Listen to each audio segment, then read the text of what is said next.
Hello everyone. তো আজকে বিরিয়ানি বানাবো বাড়িতে। তো দেখো ওর জন্য মাংসতে মশলা মাখিয়ে মাংসটা প্রথমে ভেজে নিই আমি। চিকেন বিরিয়ানি রান্না করলে না মাংসটা ভেজে নিলে ভালো হয়। আর কাঁচা মাংসের বিরিয়ানি আমাদের বাড়িতে কেউ খেতে চায় না। তো তারপরে ভাত বসিয়ে দিয়েছি। ভাতের মধ্যে দেখো নুন দিয়ে দিচ্ছি পরিমাণ মতো। নুন দিয়ে দেওয়ার পর সব মশলা দিয়ে দেবো। এলাচ, তেজপাতা, দারচিনি, লবঙ্গ, তারপর সাহাজিরা, এইগুলো সব কিছু দিয়ে দেবো আর কি পানির মধ্যে। তো ফুটে গেলে তো ভাতটা হয়েই যাবে। তো আর একটু লেবু দিলে না কি হয়, ভাতটা না খুব ঝরঝরে হয়, মানে একটা একটা থাকে, গায়ে গায়ে লেগে যায় না। তো একটু লেবু দিয়ে দিলে ভাতটা খুব সুন্দর আর কি, মানে ঝরঝরে একটা একটা হয়ে থাকে। তো আমি ওর জন্য একটা লেবু দিই আর কি পানির উপরে। তারপরে ভাতটা ফুটে গেলে তো হয়েই যাবে ভাতটা। তারপরে দেখো আলু সিদ্ধ করে নেব, আলুর মধ্যে নুন দিয়ে দেব আর একটু রং দেব সুন্দর একটু কালার আসার জন্য।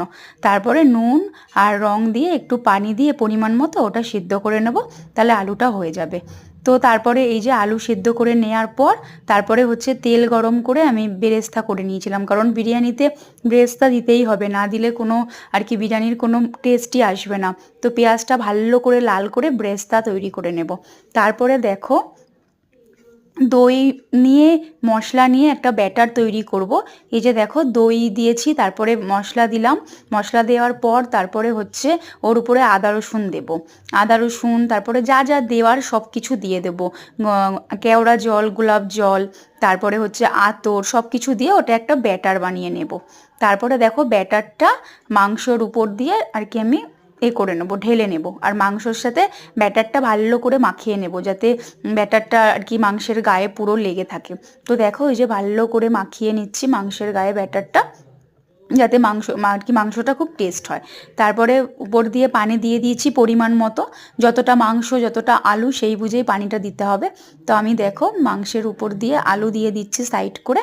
তারপরে একে একে সব সাজিয়ে গুছিয়ে নিয়ে তারপরে উপর দিয়ে ভাতটা আর কি ঢেলে দেবো। তো দেখো সব কিছুর মাংস আর করা ঠিক হয়ে গেছে। তারপর ব্রেস্তাটা ঢেলে দিয়েছিলাম, তার উপর দিয়ে ভাত দিয়ে দিয়েছিলাম। আমি উপরে কোনো কিছুই দেবো না, উপরে শুধু যেটা দেবো সেটা হলো ঘি দেবো একটু, আর দুধের মধ্যে দুধ দেবো একটু উপর দিয়ে। দুধের মধ্যে সব কিছু একটু আতর, একটু গোলাপ জল, একটু কেওড়া জল সব কিছু মিক্সড করে উপর দিয়ে ওই শুধু এই যে দুধটা একটু ঢেলে দেবো।